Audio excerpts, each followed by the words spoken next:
दोस्तों, आप सभी का सोशियोलॉजी हब लर्निंग में स्वागत है। दोस्तों, आज हम कार्ल मार्क्स के बारे में जानेंगे और जानेंगे कि उनके अकॉर्डिंग सोशियोलॉजी का क्या मतलब है, क्लास स्ट्रगल के बारे में वो क्या बात करते हैं। तो दोस्तों, शुरू करते हैं। तो दोस्तों, कार्ल मार्क्स एक जर्मन बॉर्न सोशल थिंकर थे।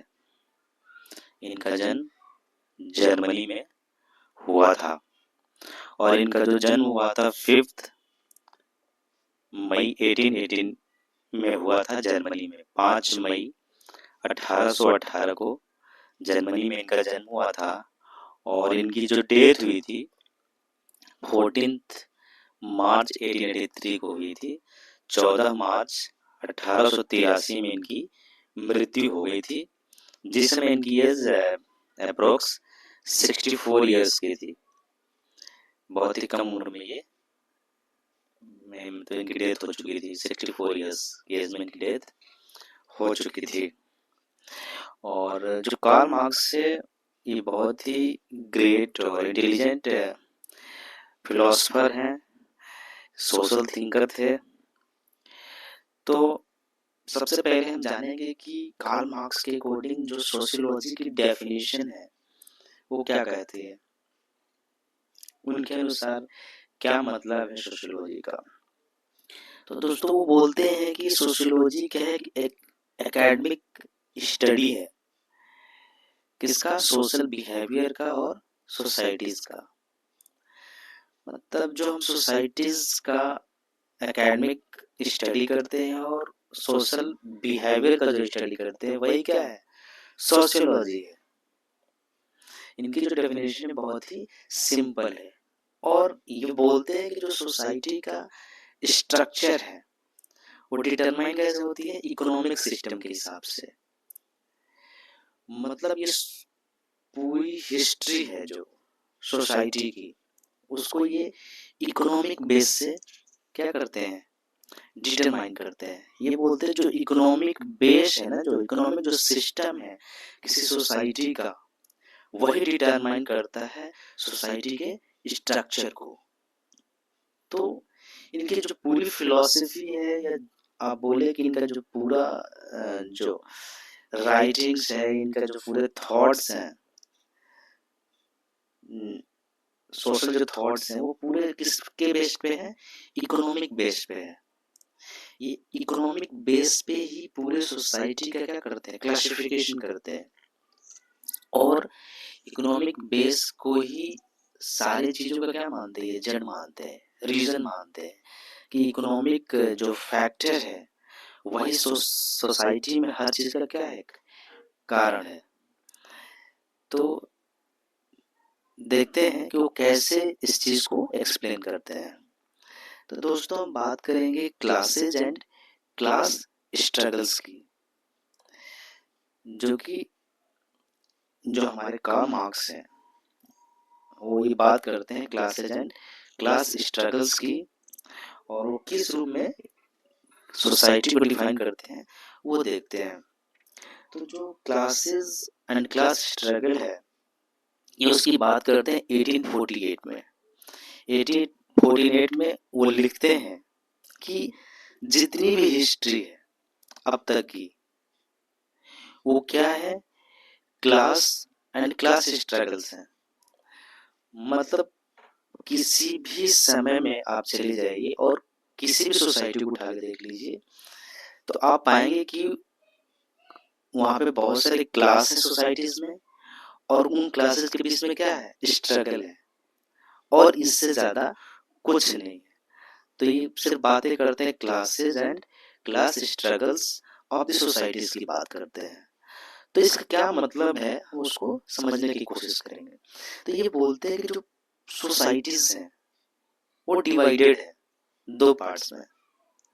चाहे आप हिस्ट्री में जाएं किसी भी टाइम फ्रेम में और किसी भी सोसाइटी को उठा के देख लीजिए, यही दो डिवीजन आपको देखने को मिलेंगे। वो बोलते हैं कि किसी भी सोसाइटी में एक क्या है, ऑपरेशर्स हैं और दूसरे क्या है, ऑपरेस्ड हैं।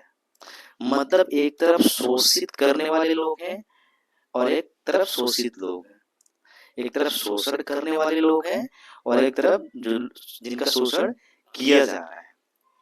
एक तरफ क्या है, मास्टर्स लोग हैं, दूसरी तरफ क्या है, स्लेव है। मतलब एक तरफ क्या है, मालिक है, और दूसरी तरफ क्या है, गुलाम है। ठीक है, एक तरफ क्या है, लॉर्ड्स हैं, एक तरफ सर्व्स हैं। एक तरफ बोलते हैं कि लैंड ओनर्स हैं, ठीक है, और दूसरी तरफ क्या है, उसमें काम करने वाले क्या है, वर्कर्स हैं। एक तरफ बोलते हैं कि कैपिटलिस्ट सोसाइटी में, दूसरी तरफ क्या है, वर्कर्स है। मतलब एक तरफ क्या है, पूंजीवादी लोग हैं, ऐसे लोग जिनके पास बहुत सारा वेल्थ है, बहुत सारे ओनरशिप है, प्राइवेटाइजेशन है उनका। और दूसरी तरफ क्या है, वर्कर्स है, आम लोग हैं जो उनके लिए क्या करते हैं, काम करते हैं। तो इस सोसाइटी को सिंपल भाषा में दो डिवीजन में रखते हैं। एक वो जो सोसाइटी में बड़े लोग हैं, ठीक है, मालिक लोग हैं, और दूसरे जो वर्कर्स लोग हैं। तो मालिक और वर्कर्स दो ही ग्रुप में ये सोसाइटी को पूरी तरह से देखते हैं और डिवाइड करते हैं। और ये बोलते हैं कि अगर किसी भी सोसाइटी का जो सोशल स्ट्रक्चर है, अगर उसको आपको एनालाइज करना है, ठीक है, आप उसको क्या करना चाहते हैं, एनालाइज करना चाहते हैं, समझना चाहते हैं, तो आपको दो चीजों के बारे में जानना पड़ेगा, फोर्सेज ऑफ प्रोडक्शन और रिलेशन ऑफ प्रोडक्शन। इन दो चीजों को आपको एनालाइज करने की जरूरत पड़ेगी, तभी आप किसी सोसाइटी के जो सोशल स्ट्रक्चर है उसको आप समझ सकते हैं। तो फोर्सेज ऑफ प्रोडक्शन से मतलब है उनका कि मतलब वो कौन से फोर्सेज है जो प्रोडक्शन के लिए यूज होती है। तो किसी भी चीज की प्रोडक्शन के लिए दो ही चीजें यूज होती है, एक तो मशीनरी और दूसरा क्या होता है, वर्कर्स, जो मैन फोर्स है, जो लेबर क्लास है, वो यूज होती है, और प्लस मशीनरी होती है। और इनके साथ जो रिलेशन ऑफ प्रोडक्शन है, ठीक है, इसका मतलब वो क्लास डिवीजन की बात करते हैं। ठीक है, तो सोसाइटी में जो प्रोडक्शन हो रहा है और उसकी वजह से जो मशीनरी और वर्कर्स के बीच में जो क्लास क्रिएट्स हो रहे हैं, उनके बीच का जो रिलेशन है, वही एक सोशल स्ट्रक्चर को क्या करते हैं, डिफाइन करते हैं, डिटरमाइन करते हैं। जैसे अगर मान लीजिए हम किसी कंपनी को लेते हैं, किसी भी कंपनी में, तो आप देखते हैं कि किसी भी कंपनी में बहुत सारे डिपार्टमेंट्स हैं। जैसे मान लीजिए कि एक एडमिन डिपार्टमेंट है, ठीक है, लेबर डिपार्टमेंट है, मैनेजमेंट डिपार्टमेंट है, ठीक है, टेक्नीशियंस हैं, इंजीनियर्स हैं, ठीक है। तो उस हिसाब से वर्कर्स भी अलग है, मशीनरी भी अलग है, और इस तरह से क्या हो रहा है, लोगों क्या हो रहा है, डिवीजन हो रहा है। तो इनके बीच का जो रिलेशन वो कैसा है, उसके हिसाब से आप सोसाइटी का जो सोशल स्ट्रक्चर है उसको आप समझ सकते हैं। वो इसकी बात करते हैं। अगर मैं बात करूं तो जैसे मान लीजिए कोई एक लेबर क्या है, काम करने वाला है, लेबर है, ठीक है, फिजिकल काम करता है। दूसरा क्या है, मैनेजमेंट है, मैनेजमेंट में काम करने वाला पर्सन है। तो इन दो जो पर्सन के बीच का जो रिलेशन है, ठीक है, वो कैसा है, वो एक सोसाइटी के स्ट्रक्चर को क्या करता है, डिफाइन करता है। ठीक है, तो ये बोल रहे हैं कि जो कॉन्ट्रडिक्शन है, forces and relation of production leads to the class struggle. तो जैसे मैंने बताया कि जैसे अगर मान लीजिए जो डिफरेंट डिविजन्स हैं काम करने के, ठीक है, जो फोर्सेस काम कर रहे हैं, उनके बीच का जो रिलेशन है, अगर उसका जो कॉन्ट्रडिक्शन है अगर अच्छा नहीं है, तो ये क्या है, क्लास स्ट्रगल को जन्म देता है। मतलब एक ग्रुप जो है, क्लास में जो बटे हुए लोग हैं, तो उनमें एक विवाद की स्थिति को जन्म देता है, और लोगों में क्या होता है, लड़ाइयाँ होती हैं और स्ट्रगल शुरू होते हैं, वो डिफरेंट एंगल्स पे हो सकते हैं। इसलिए बोलते हैं कि कोई जितनी भी सोसाइटी, इस सोसाइटी क्या होती है, डाइज हो जाती है in the time because of internal conflicts and contradiction and new hire one replaced. ये बोलते हैं कि इसी तरह सारे सोसाइटी में क्या होता है, क्लास स्ट्रगल होता है।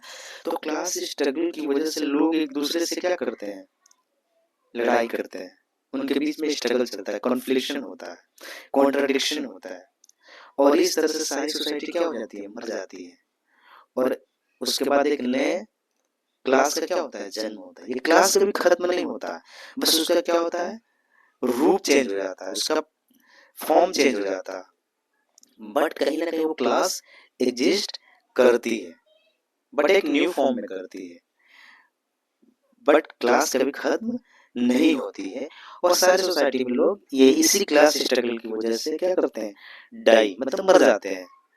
ठीक है, आगे कार्ल मार्क्स बोलते हैं कि कैपिटलिज्म को अगर हम खत्म कर दें, मतलब जो पूंजीवाद है, प्राइवेटाइजेशन है, जो लोग कुछ लोगों के पास वेल्थ ज्यादा है, किसी के पास कम, अगर मैं कैपिटलिज्म को खत्म कर दूं, लोगों का ओनरशिप है वेल्थ का, उसको अगर मैं खत्म कर दूं, क्या कर दूं, डिस्ट्रॉयड कर दूं, तो सोसाइटी क्या हो जाएगी, क्लासलेस हो जाएगी।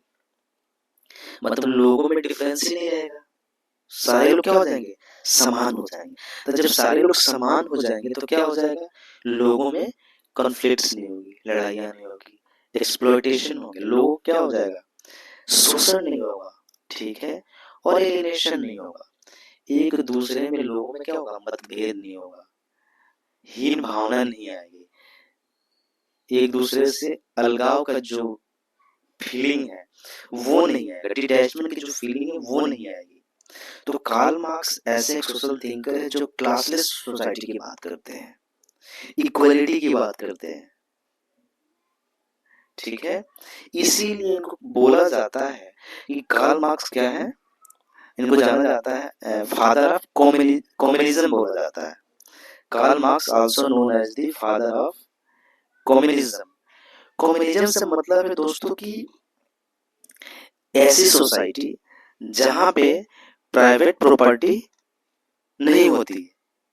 ठीक है, किसी के पास ऐसा नहीं कि ज्यादा वेल्थ हो।